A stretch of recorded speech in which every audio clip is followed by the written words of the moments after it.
Hola, muy buenas tardes. Nosotros somos el equipo número uno y a continuación vamos a hablar sobre las aplicaciones de la genómica en la acuicultura. El equipo está conformado por María Elizabeth López Íñiguez, Andrea Camacho Urías, Ana Lucía Encinas Cuevas, María Elizabeth García Espino y su servidor, Juan Manuel Zamora Sosa. Comenzaremos por definir el concepto de genómica. Este es un campo interdisciplinario que estudia el genoma completo de un organismo. También utiliza tecnología de secuenciación de ADN junto con diversas herramientas para secuenciar, ensamblar, analizar la estructura y función del genoma. Al igual que la genómica, busca relacionar cada secuencia del gen con su función. Esto para ver involucrada la interacción entre genes. Igualmente, aplicando esta información en investigaciones de las áreas relacionadas y a diagnósticos de distintas enfermedades. Tenemos que las tecnologías genómicas buscan perfeccionar los sistemas de producción a través del mejoramiento de las especies para elevar su tasa de crecimiento, mejor resistencia de las enfermedades, mayor tolerancia a diversos ambientes y así como ampliar la variedad de las especies domésticas. Se utilizan en las etapas de post cosecha y de comercialización de peces y productos derivados de ellos. Los marcadores genéticos se han constituido como un medio sensible para identificar muestras de diferentes tipos: huevos, larvas, filetes, enteros congelados o procesados, que son difíciles o imposibles de identificar por otros medios. La aplicación de la genómica en la acuicultura tiene el potencial de mejorar la sostenibilidad, la eficiencia y la rentabilidad de la industria, a tiempo que reduce su impacto ambiental y mejora el bienestar de los peces cultivados.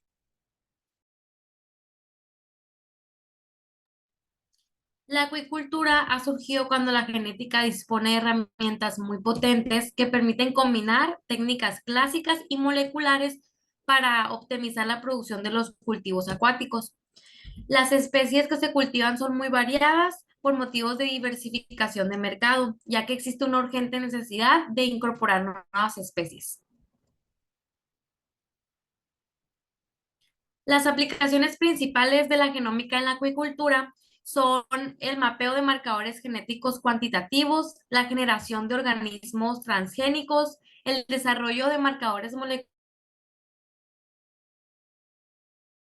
para la selección de cultivos, detección de enfermedades, identificación y trazabilidad de peces y crustáceos, así como podemos ver en la figura 6, que es una representación de datos genómicos. En la acuicultura no solo es el cultivo de peces, sino también otras especies marinas. En nuestro caso escogimos el Penaeus banamei. También se le llama camarón blanco y este organismo es nativo de la costa este del Océano Pacífico, la cual abarca su hábitat desde Sonora hasta el noreste de Perú, noroeste, perdón. Esta especie se caracteriza por ser encontrada en aguas lodosas. Los adultos se reproducen y viven en el mar, mientras que la poslarva migra hacia las costas.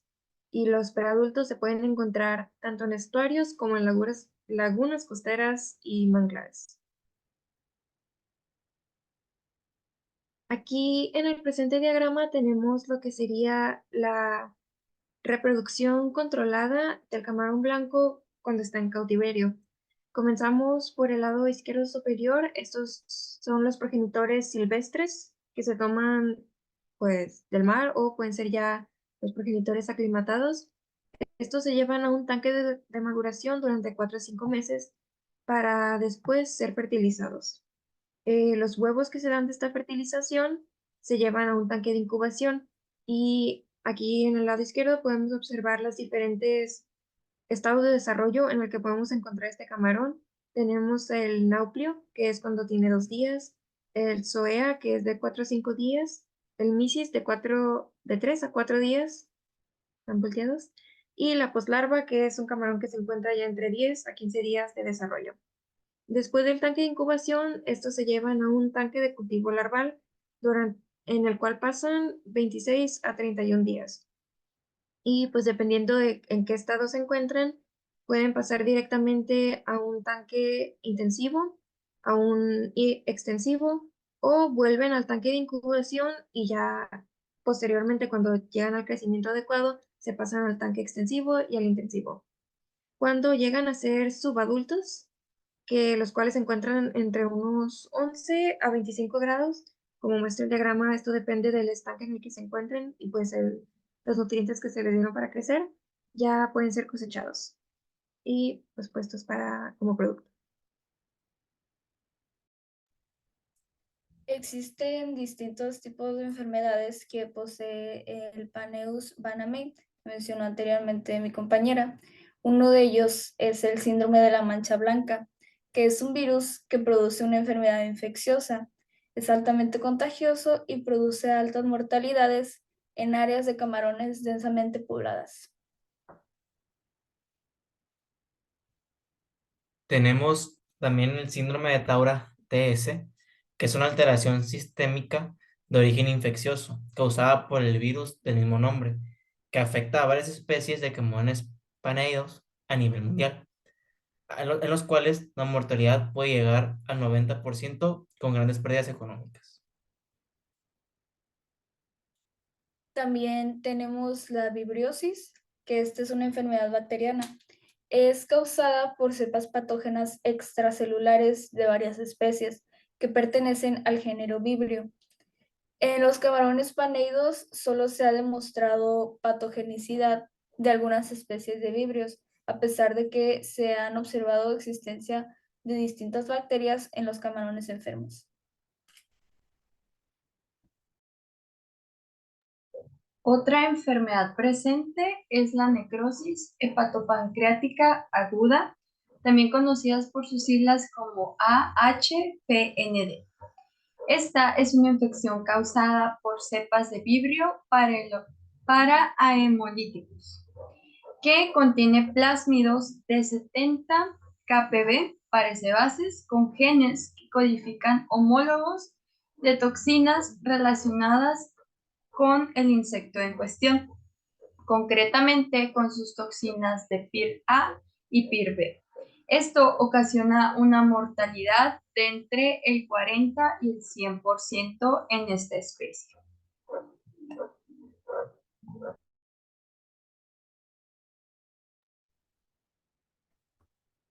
Se abordarán dos estudios en cuestión. El primero es la caracterización de la microbiota de cultivos larvarios de Paneus banamei afectados con la enfermedad de la necrosis aguda hepatopancreática, o sus siglas AHPND. El segundo estudio se titula Cepas de Vibrio parahemolyticus que causan necrosis hepatopancreática aguda en camarón cultivado en Sonora, México, y su resistencia a antibióticos.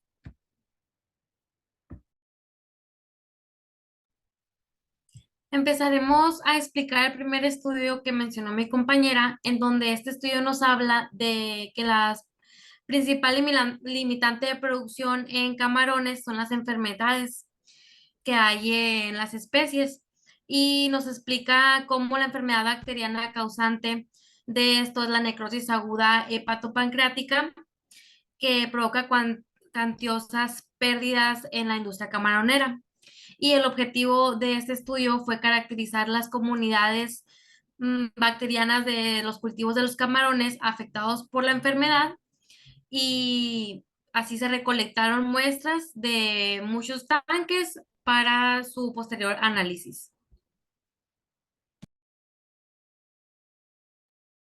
Metodología. Aquí tenemos el diagrama de cómo se realizó pues todo el proceso del estudio. Lo dividimos en 4 secciones: la colección y el procesamiento de las muestras, el diagnóstico de la enfermedad, la extracción del ADN de cuando ya se tiene la cepa infectada y el procesamiento de las secuencias.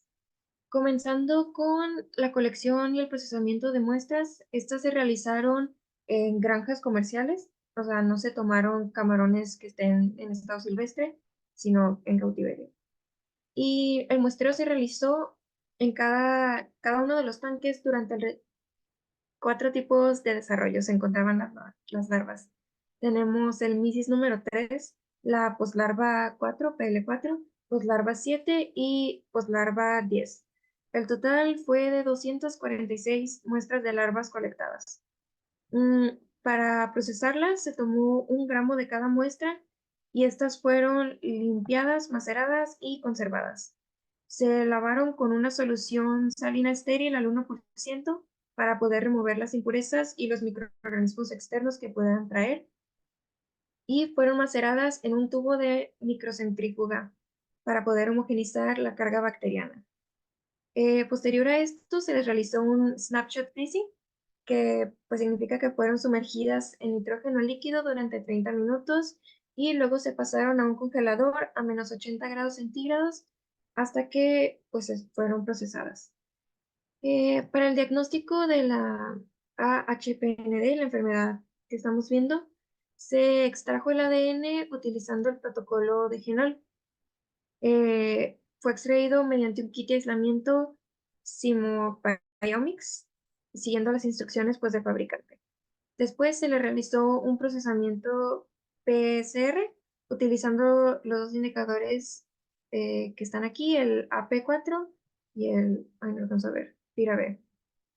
Posteriormente se realizó un análisis histológico y con esto se pudo obtener pues cuáles eran las muestras que estaban sanas y cuáles eran los tanques afectados por la enfermedad.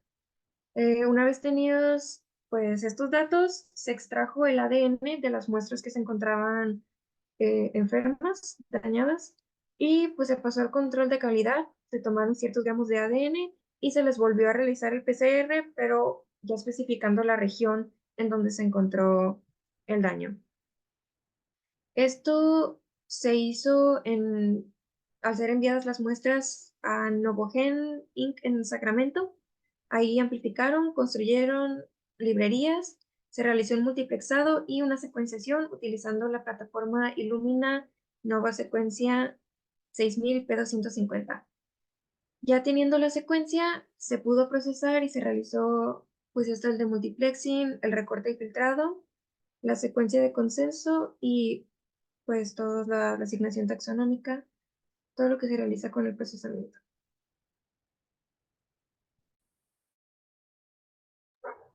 Como primeros resultados, presentamos el resultado en PCR. Primero que nada, el PCR, por su traducción, es una reacción en cadena por la polimerasa.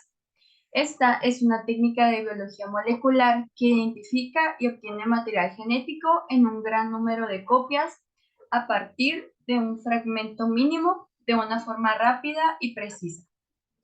En este caso, se tomó el tanque número 10 del módulo E, donde se presenta una ausencia del gen PIR-AB-BP. Este gen, como se mencionó antes, es un gen de toxinas binarias que es portado por un plásmido presente en las cepas de Vibrio parahemolyticus. Por ende, al presentar ausencia de este gen, no se hace presente la enfermedad, no presenta daños por ella y existe una alta supervivencia tras la reproducción de los camarones, contrarios al tanque 3, 4 y 5 del módulo B. Estos sí fueron positivos a AHPND y por ende se da una baja supervivencia de los organismos. Siguiendo, tenemos aquí 4 imágenes, que son cortes histológicos de larvas.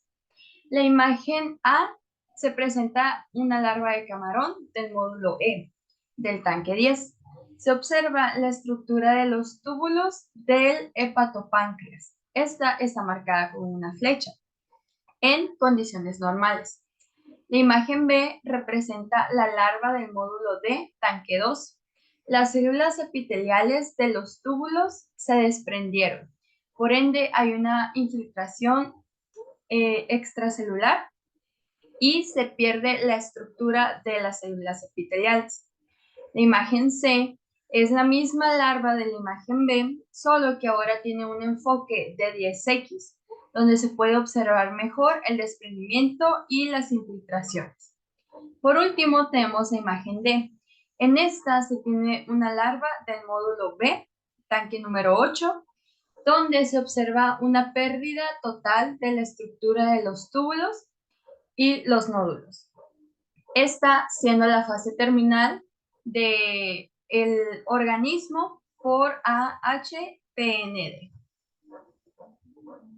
Siguiendo, tenemos la secuenciación por Illumina Novasec P250.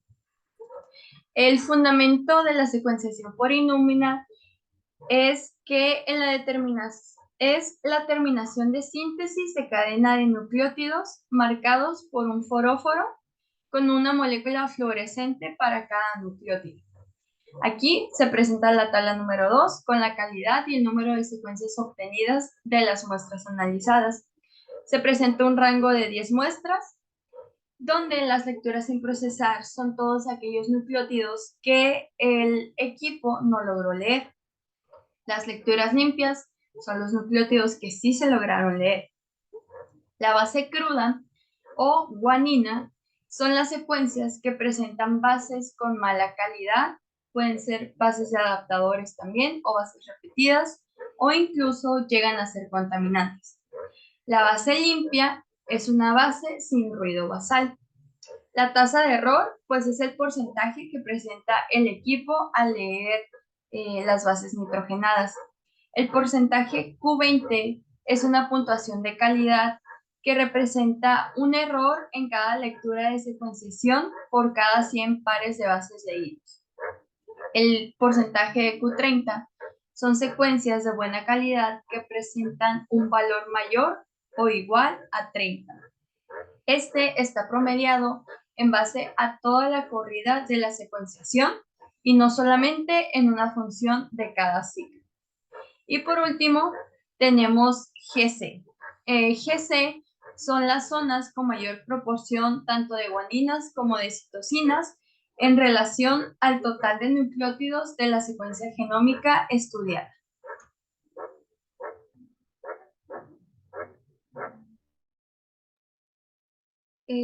Para continuar, tenemos el segundo estudio, el cual se llama cepas de vibrio para hemolíticos que causan necrosis hepatopancreática aguda en camarón cultivado de Sonora, México, y su resistencia a antibióticos.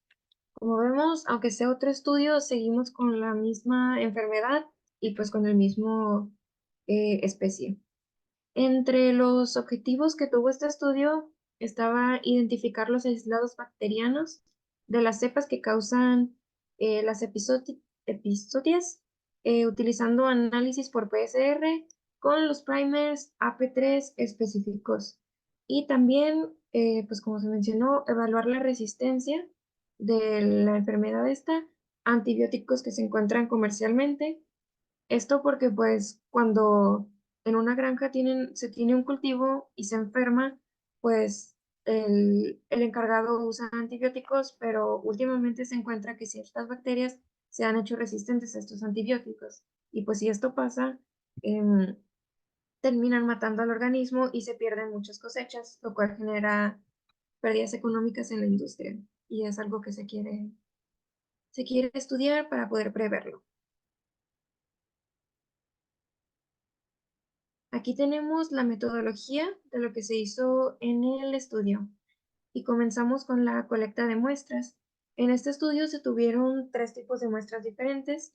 Las primeras 2 fueron colectadas asépticamente en unas bolsas de plástico y fueron agua y sedimento. El agua que se encuentra en los tanques y pues el sedimento que hay por ahí. Estas se transportaron en hieleras hacia el laboratorio donde iban a ser procesadas. El agua fue directamente puesta sobre las cajas Petri y el sedimento fue macerado en un mortero, fue centrifugado para poder homogenizar la carga bacteriana y fue posteriormente ya no puesto, pero se colocó en las cajas Petri. La muestra de camarón pues eran larvas y estas sí se movieron en un tanque acuático con el agua misma donde se encontraban. Fueron pesadas fueron maceradas en un mortero y ya la bacteria se introdujo en la caja Petri. Para el aislamiento y purificación, las colonias que se desarrollaron de color verde fueron pasadas a otro tipo de agar. Un agar se llama un agar que solamente deja crecer el tipo de bacterias que estábamos esperando. Diferencial, un agar diferencial. Luego, las cepas que crecieron en estas para la patogenicidad fueron inoculadas en camarones sanos. Esto se logró introduciendo los camarones sanos en un acuario donde estuviera contaminado con la bacteria durante 15 minutos en intervalos diferentes y pues ya luego fueron devueltos a su área original. Esto fue para probar los postulados número 3 y 4 de Koch. Pues una vez tenido identificados los camarones que presentaban todos los síntomas de la enfermedad, como son anorexia, un descoloramiento, coloramiento diferente en los órganos, entre otras, se tomó muestras en el estómago de estos camarones y a través del PCR se comprobó más bien si eh, cargaban con la cepa causante de la enfermedad. Para esto se realizó un cóctel de reactivos, el cual incluía el amortiguador, la muestra, entre otras cosas, y pasaba por un termociclador a diferentes tiempos, y luego fueron vistos aquí con un gel.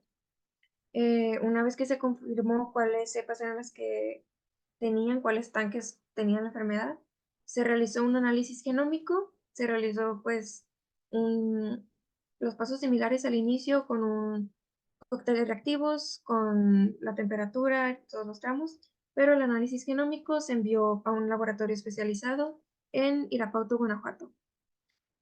Y para la última parte del estudio, la resistencia a los antibióticos, se utilizaron diferentes antibióticos como lo son el Oxiblen, el Forblen, el Enroblen y la Magnacina. Todos estos son comerciales y pues se probó qué tanto resistencia tenían las bacterias al colocar una pastilla de cada uno de ellos en una caja Petri donde tuvieran las bacterias.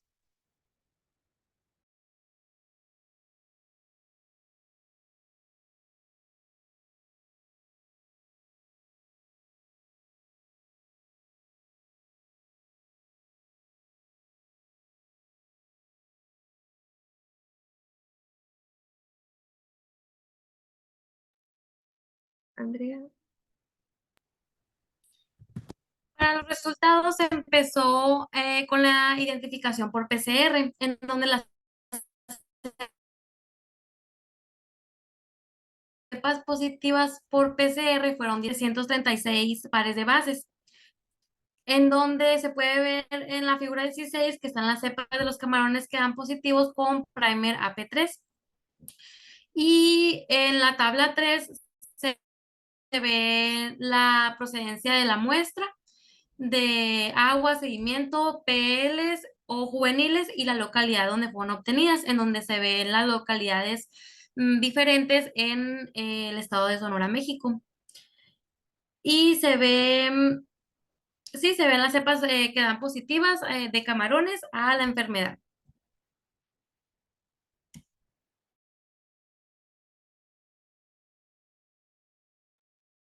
Una vez obtenidos los datos de los diferentes tipos de cepas que encontramos en los lugares del muestreo, se pudo realizar este mapeo de pues, el sur de Sonora, que fue donde se tomó la muestra, y tenemos las cepas que podemos encontrar en cada localidad.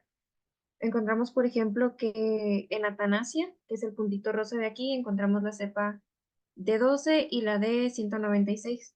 En Melagos, que es el puntito azul enseguida, se encuentran D19, D74, D141, 190, 254 y 263. Este fue el área donde una cantidad más grande, una disculpa, de cepas había. Y por el contrario, en Tastiota hay nada más una cepa acá en el norte de Sonora, bueno, en el centro. Entonces, pues, según el mapa, en el sur de Sonora es donde más variedad de las cepas causantes hay, mientras que en el norte nada más se encuentran pocas. Ana, si me pueden regresar la diapositiva porque de las tablas en donde están las localidades de las cepas positivas, por favor, para explicar algo rápido.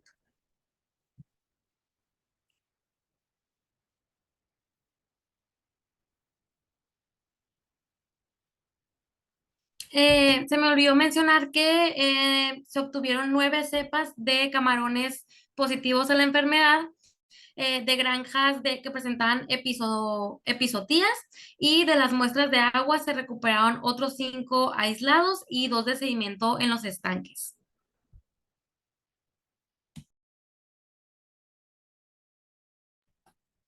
Bueno, continuando con la tabla número 4, que vendría siendo los antibiogramas de las cepas HPND de Sonora, que un antibiograma es una prueba de laboratorio que se realiza para determinar qué antibióticos son efectivos contra las bacterias que causan una infección específica. Podemos observar que en esta tabla hay un diámetro de inhibición de los antibióticos contra las cepas HPND, teniendo como la FLD con un 30, que viene siendo el más alto, y la TX con un 9, que viene siendo el más bajo.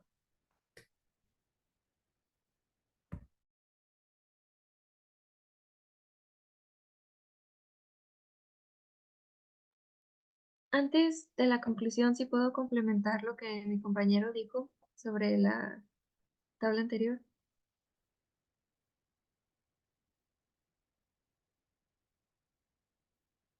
El dato que mencionó que era el más alto, pues nos está hablando del halo que se encuentra alrededor de la bacteria cuando dijimos que la colocamos en la caja Petri, lo cual significa que esta es más efectivo en contra de la bacteria. Entonces es un antibiótico que pues a los granjeros, a los encargados de las granjas de camarones les gustaría usar.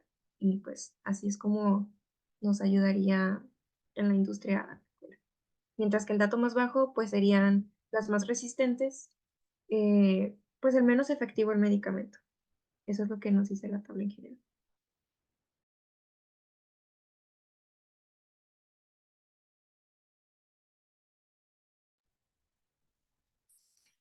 Para concluir nuestra presentación, vamos a saber ya después de esta presentación que la genómica ha emergido de forma invaluable para un enfoque preciso y eficiente en las facetas de la acuicultura, facilitando la selección, cría selectiva, conservación de especies e identificación de enfermedades para impulsar los avances científicos y ambientales en las especies acuáticas, perdón.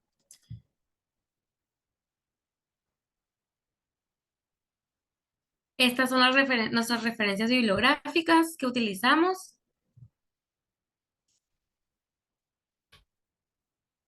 Y por nuestra parte sería todo. Muchísimas gracias por su atención.